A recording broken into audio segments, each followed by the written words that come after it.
I've barely slept. I'm wearing glasses, and we're on a mission for shards. Hello, everyone. Bront, CatHerder here. We're having some fun talking Raid Shadow Legends, and we are here on my main to pull some shards because we have a 2x Primal event. It is a good one. We have a 2x for everything Primals. So we have less than a 2/3 chance to pull a rare from Primals, which still feels really, really bad. Now, there is no Epic Mercy, so this could get real bad on the rares. In fact, if you want to, go check out my free-to-play pulls. They were interesting. I did post those yesterday. So, however, we have a good chance of getting legendaries and mythicals from these Primal shards. I've got 27 of them here. So, let's grab a Pepsi and get the shard pulling. Alrighty. So we have a Pepsi open right here. They are sadly not a sponsor, but Pepsi, think of all the money I could make from this sponsorship. You know, and to be fair, think of all the money you could make from this as well. It would be awesome. It would be amazing. And, you know, I'd appreciate more money. Yeah, I don't know. Yeah, we are here to pull some primals. I would love a mythical. We're probably not going to do the we'll do 10 pulls. So we'll do 10 pulls. We've got 7 of them here to pull as well. So I am not expecting a mythical from this. I pulled a mythical within 3 shards, actually. I'm 3 past Mercy. So yeah, I mean, but there's always hope. You always hope with these things. You want to get the best chance. And there's actually a decent chance I could pull a legendary, I believe, as well. So let's get to pulling.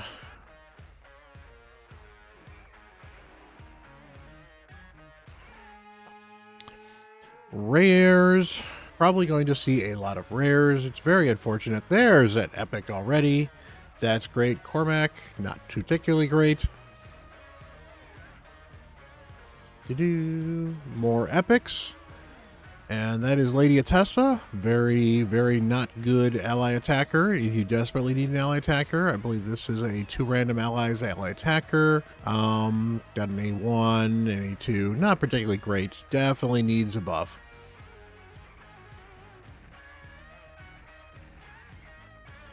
Sorceress, not particularly exciting. Wow. Ooh, there is a Lady Annabelle. Lady Annabelle is awesome. She is great for Bommel because of her passive. I recently actually did a video on that. So, in fact, if I can remember, I will link it up above. If not, I did that, you know, I think it dropped on Saturday. So go check that one out as well. Very good champion. Love Lady Annabelle. Honestly, she's been helpful in Faction Wars too. In hard Faction Wars, she's actually been very helpful. So cannot complain about her at all. Wow, lots of epics. That's great, actually, because that's going to get us some good rewards in the Champion Chase tournament. So, all right, let's get pulling.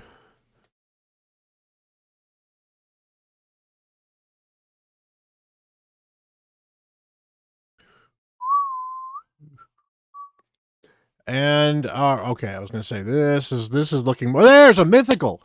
Woo! Yes. All right. Lazarius is one of the mythicals I've actually really wanted. That is going to be a major game changer on this account. One of the problems I have had on this account with my mythicals is my mythicals have been almost all damage dealers. So Lazarius is going to be absolutely amazing. That is amazing. What does Lazarius do? Well, he does everything. Lazarius is so good, and that's why he's so amazing. You can build him a ton of different ways. He is very flexible. First of all, he's got a 20% speed aura in all battles. So he's actually going to be very useful for me for like siege, because that's one of the better siege auras you can use, because 25% is great. He is going to be very helpful in the Lizardman faction. And you can use him as a speed lead. You can use him as a nuker. You can kind of use him as both if you can build him right. What does he do? In his main form, he has an A1 that attacks one enemy, places a shield buff on the ally with the lowest HP for 2 turns. The value is proportional to this champion's attack. So you want to, in theory, build him with some high attack for the shield. All right, he attacks all enemies, Before he attacks, he places block debuffs on all allies for 2 turns, then decreases the duration of all buffs on all enemies by 2 turns, and then places block buffs on all enemies for 2 turns. Because he places it after the attack, he might be able to place this thing through weak hits, which would be kind of cool. I'm not 100% sure. And he might be able to place it through things like the Poison Cloud, making him very viable as a damage dealer in Hydra, or at least as a useful champion in Hydra for your block buffs. Very good 4-turn cooldown, bookable to 3-turn with some ignore resistance, because mythicals tend to ignore resistance. A3 here fills turn meters of all allies by 20%, also decreases the turn meters of all enemies by 20%. So a good turn meter fill and a turn meter reduction. Very, very good. This is dangerous against Marius, but otherwise a very good ability. Then places increase attack and strengthen buff on all allies for 2 turns. So he's a very good speed booster and empowerer. Not quite arbiter level with the increased attack, but the strengthen is very good. Plus the decreased turn meter can make him as effective as an arbiter. Plus again, he then has the strip. So in this form, you can use him as a support champion, which is great because I could really use some mythic supports. He also has a passive. At the start of this champion's turn, places a Veil buff and a 50% increased accuracy buff on them for 2 turns. Also, this champion receives a 3% less damage for every 750 attack they have. So he actually has a damage reduction passive based on attack up to 30%. To stack that 30%, you need 7,500 attack. So, build his attack up pretty high. He'll actually be survivable in this form, which is great because that means you can build him for attack and still not worry about him dying early. He also, at the end of this champion's turn, revives a random ally with 50% HP and 50% turn meter. Also places a perfect Veil buff on the revived ally for 2 turns. So that is an active effect that happens on a 3-turn cooldown. But yeah, that is a really nice ability because, he's a reviver without actually having to revive anybody if somebody is dead. So very, very nice ability. Very good revive too. So very good support champion. Now, if we turn him into his other form right here, he is also really cool looking as well. He's got the little fangs out as well. Kind of nice. First, we'll start with this passive this time. At the start of this champion's turn, puts an increased attack buff and increased crit damage buff on them for 2 turns. So he is regularly self-buffing himself to do more damage. And this is his damage form, so this is going to be great. Active effect increases the cooldown of all enemy skills by 2 turns whenever this champion kills an enemy. If this champion kills 2 or more enemies in a single attack, this effect will only activate once. So he can be a lockout champion for you if he kills somebody, which is part of why he is really, really powerful. He does so much stuff and he does it really, really well. You want the accuracy because of his other form as well. And he, of course, has all the benefits of having the high attack as well. A1 attacks one enemy 2 times. First hit increases this champion's attack by 3%, stacks up to 30%. The second hit decreases 3% of the target's attack or defense, or destroys 3% of the target's max HP depending on their type. So does not work against support type champions. So attack champions lose attack, defense champions lose defense, HP champions lose HP, support champions don't lose anything apparently. Very, very good A1. A2, attacks all enemies, will ignore shields and increase defense effects before attacking, removes all debuffs from this champion, increases the attack's damage by 15% for each debuff removed. If no debuffs were removed, increases this attack's damage by 15% for each alive ally instead. So he's buffing himself and increasing the damage he does on this, possibly 45% if he doesn't have any debuffs to remove. If he does have debuffs to remove, then it's per debuff instead. Still very, very good. You're getting a minimum of ideally 15% extra damage off of this one if you're removing at least 1 buff, or if there's at least 1 other person alive on your team. Attacks 1 enemy 2 times, will ignore ally attack or ally protection, strengthen, and shield buffs, as well as 30% of the target's defense. Before attacking, steals 50% of the target's turn meter.